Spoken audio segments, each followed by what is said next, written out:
Hi ಶುಭೋದಯ ಎಲ್ರಿಗೂ welcome back to my channel. ನಾನಿವತ್ತು ಪಾಲಕ್ ಸೊಪ್ಪು ಮತ್ತು ಹಲಸಿನ ಬೀಜನ ಉಪಯೋಗಿಸ್ಕೊಂಡು ಮಸ್ಸೊಪ್ಪು ಸಾರನ್ನ ಮಾಡಿದ್ದೆ ಮನೇಲಿ. ಹಾಗೆ ರೆಸಿಪಿನ ನಿಮ್ಮ ಜೊತೆ ಕೂಡ ಶೇರ್ ಮಾಡಬೇಕು ಅಂತ ಶೇರ್ ಮಾಡ್ತಾ ಇದ್ದೀನಿ. ವಿಡಿಯೋ ಇಷ್ಟ ಆದರೆ ಲೈಕ್ ಮಾಡಿ, ಚಾನಲ್ಗೆ ಸಬ್ಸ್ಕ್ರೈಬ್ ಆಗಿ ಸಪೋರ್ಟ್ ಮಾಡಿ. ನಾನಿಲ್ಲಿ ಒಂದು ಕಟ್ಟಷ್ಟು ಪಾಲಕ್ ಸೊಪ್ಪನ್ನ ತೊಗೊಂಡು ಒಂದು 4 ಸತಿ ತೊಳೆದು ತುಂಬ ಚಿಕ್ಕದಾಗಿ ಕಟ್ ಮಾಡಿ ಇಟ್ಕೊಂಡಿದ್ದೆ. ಮೊದಲನೇದಾಗಿ ಕುಕ್ಕರ್ಗೆ ಒಂದು ಅರ್ಧ ಕಪ್ಪಷ್ಟು ತೊಗರಿಬೇಳೆನ ತೊಳೆದ್ಬಿಟ್ಟು ಹಾಕೋತಾ ಇದ್ದೀನಿ.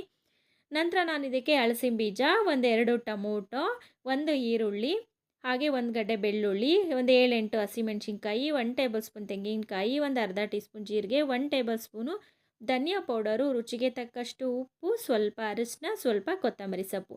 ಫಸ್ಟು ಕುಕ್ಕರ್ ತಳಕ್ಕೆ ಈ ಎಲ್ಲ ಮಸಾಲ ಪದಾರ್ಥಗಳನ್ನ ಹಾಕ್ಕೊಂಡು ನಂತರನೇ ಕಟ್ ಮಾಡಿ ಇಟ್ಕೊಂಡಿರುವಂಥ ಪಾಲಕ್ ಸೊಪ್ಪನ್ನ ಮೇಲ್ಗಡೆ ಹಾಕ್ಕೊಂಡು ಒಂದು 2-3 ಕಪ್ಪಷ್ಟು ನೀರನ್ನ ಹಾಕಿ ಲಿಡ್ನ ಕ್ಲೋಸ್ ಮಾಡಿ ಒಂದು 3 ವಿಸಿಲ್ ಹೊಡೆಸ್ಕೊಂಡ್ರೆ ಬೆಂದೋಗ್ಬಿಡುತ್ತೆ.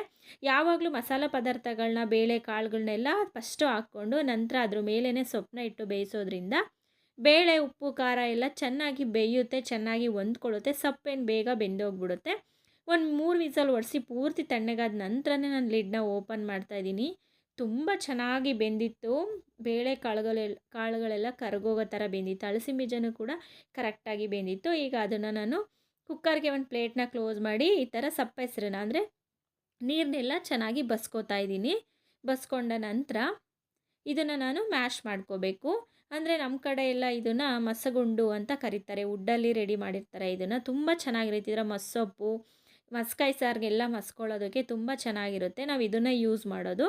ಒಂದು ವೇಳೆ ಈ ಥರದ್ದು ಮಸಗುಂಡು ನಿಮ್ಮ ಹತ್ರ ಇಲ್ಲ ಅಂತಂದರೆ ಆಲೂಗೆಡ್ಡೆ ಸ್ಮ್ಯಾಶರಲ್ಲಿ ಅಥವಾ ಮಜ್ಜಿಗೆ ಎಲ್ಲ ಕಡಿತೀವಲ್ವ, ಮಂತ್ ಅಂತ ಹೇಳ್ತೀವಿ, ಅದರಲ್ಲೂ ಕೂಡ ನೀವು ಇದನ್ನು ಈ ಥರ ಮಾಡ್ಕೋಬೋದು. ಆದರೆ ಯಾವುದೇ ಕಾರಣಕ್ಕೂ ಮಿಕ್ಸಿಗೆ ಹಾಕ್ಬಿಟ್ಟು ರುಬ್ಬಿದ್ರೆ ಪೂರ್ತಿ ನುಣ್ಣಗಾಗೋಗ್ಬಿಡುತ್ತೆ. ನೋಡಿ, ಇದು ಆಲೂಗೆಡ್ಡೆ ಮ್ಯಾಶರ್ ಇದೆಯಲ್ಲ, ಅದರಲ್ಲಿ ಕೂಡ ಮಾಡ್ಕೋಬೋದು ಅಥವಾ ಮಜ್ಜಿಗೆ ಕಡೆಯ ಮಂತಲ್ಲಿ ಕೂಡ ನೀವು ಮಾಡ್ಕೊಳ್ಬೋದು.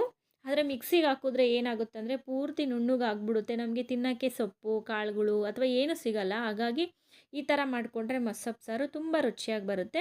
ತುಂಬ ಚೆನ್ನಾಗಿ ಬೆಂದಿದ್ದರಿಂದ ಬೇಗನೆ ಒಂದು ಹದಕ್ಕೆ ಇದನ್ನು ನಾನು ಮಸ್ಕೊಂಡು ಇಟ್ಕೊಂಡಿದ್ದೀನಿ. ಸೊಪ್ಪು ನೋಡಿ ಕರೆಕ್ಟಾಗಿದೆ. ನನಗೆ ಈ ಕನ್ಸಿಸ್ಟೆನ್ಸಿ ಇದ್ದರೆ ಸಾಕು. ಬೇಕಂದರೆ ಒಂದು ಟೀ ಗ್ಲಾಸಷ್ಟು ನಾನು ಕುಕ್ಕರ್ನೆಲ್ಲ ತೊಳೆದ್ಬಿಟ್ಟು ಆ ನೀರನ್ನ ಹಾಕ್ಕೊಂಡೆ, ಕರೆಕ್ಟಾಗಿಬಿಡುತ್ತೆ. ನಾನು ಹಾಕಿದ ಉಪ್ಪು, ಖಾರ ಕರೆಕ್ಟಾಗಿತ್ತು. ಯಾವುದು ಕಮ್ಮಿ ಅಥವಾ ಜಾಸ್ತಿ ಅಂತ ಅನಿಸ್ತಿರ್ಲಿಲ್ಲ. ಇವಾಗ ಈ ಸಾಂಬಾರು ರೆಡಿ ಆಯಿತು. ಸ್ವಲ್ಪ ಅಷ್ಟೇ, ಒಂದು ಅರ್ಧ ಟೀ ಗ್ಲಾಸಷ್ಟು ಕುಕ್ಕರ್ಗೆ ಹಾಕ್ಬಿಟ್ಟು ತೊಳೆದ್ಬಿಟ್ಟು ಹಾಕೋತಾ ಇದ್ದೀನಿ. ನೀವು ಈ ಟೈಮಲ್ಲಿ ಏನಾದರೂ ಉಪ್ಪು ಏನಾದರೂ ಹೆಚ್ಚು ಕಮ್ಮಿ ಇತ್ತು ಅಂದರೆ ಕೂಡ ಹಾಕ್ಕೋಬೋದು.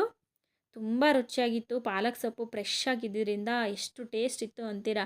ನೆಕ್ಸ್ಟ್ ಇದಕ್ಕೆ ಒಂದು ಒಗ್ಗರಣೆಗೆ ಸ್ಟವ್ ಮೇಲೆ ಒಂದು ಚಿಕ್ಕ ಕಡಾಯಿನ ಇಟ್ಟು ಸ್ವಲ್ಪ ಎಣ್ಣೆ ಹಾಕಿ ಸಾಸಿವೆ, ಜೀರಿಗೆ, ಕರಿಬೇವು, ಬೆಳ್ಳುಳ್ಳಿ, ಈರುಳ್ಳಿನ ಹಾಕಿ ಚೆನ್ನಾಗಿ ಅದನ್ನು ಫ್ರೈ ಮಾಡಿಕೊಂಡು ಡೈರೆಕ್ಟು ಸಾಂಬಾರು ಪಾತ್ರೆಗೆ ಹಾಕಿ ಚೆನ್ನಾಗಿ ಮಿಕ್ಸ್ ಮಾಡಿಬಿಟ್ಟು ಕುದಿಸ್ತಾ ಇದ್ದೀನಿ. ಇದಾಗೋ ಅಷ್ಟರಲ್ಲಿ ಬಿಸಿ ಬಿಸಿ ಮುದ್ದೆ ಕೂಡ ಮಾಡ್ಕೊಂಡಿದ್ದೆ. ಬಿಸಿ ಮುದ್ದೆ, ಉಪ್ಪಿನಕಾಯಿ, ಹಾಗೆ ನಮ್ಮ ಕಡೆ ಹುರುಳಿಕಾಳು ಹಪ್ಪಳ ಅಂತಾರೆ. ಈ ಹಪ್ಪಳನ ಡೈರೆಕ್ಟಾಗಿ ಸ್ಟವ್ ಮೇಲಿಟ್ಟು ಸುಟ್ಟು ಇದ್ರ ಜೊತೆ ತಿಂತಾಯಿದ್ರೆ ಎಷ್ಟು ಮಜವಾಗಿತ್ತು ಗೊತ್ತಾ ಈ ಚಳಿಗೆ.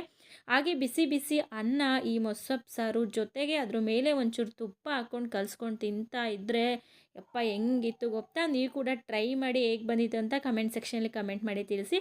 ಹಾಗೆ ಯೂಟ್ಯೂಬ್ ಚಾನಲ್ಗೆ ಸಬ್ಸ್ಕ್ರೈಬ್ ಆಗಿ ಸಪೋರ್ಟ್ ಮಾಡಿ. ಯಾರೆಲ್ಲ ಫೇಸ್ಬುಕ್ ಪೇಜಲ್ಲಿ ವಿಡಿಯೋ ನೋಡ್ತಾ ಇದ್ದೀರೋ ಪೇಜ್ಗೆ ಫಾಲೋ ಆಗಿ ಸಪೋರ್ಟ್ ಮಾಡಿ ಅಂತ ಹೇಳ್ತಾ ಈ ವಿಡಿಯೋ ಮುಗಿಸ್ತಾ ಇದ್ದೀನಿ. ಮತ್ತೆ ನಾಳೆ ವಿಶೇಷವಾದ ರೆಸಿಪಿ ಜೊತೆ ಬರ್ತೀನಿ. ಅಲ್ಲಿವರೆಗೂ ನಮಸ್ಕಾರ, ಶುಭೋದಯ ಎಲ್ರಿಗೂ.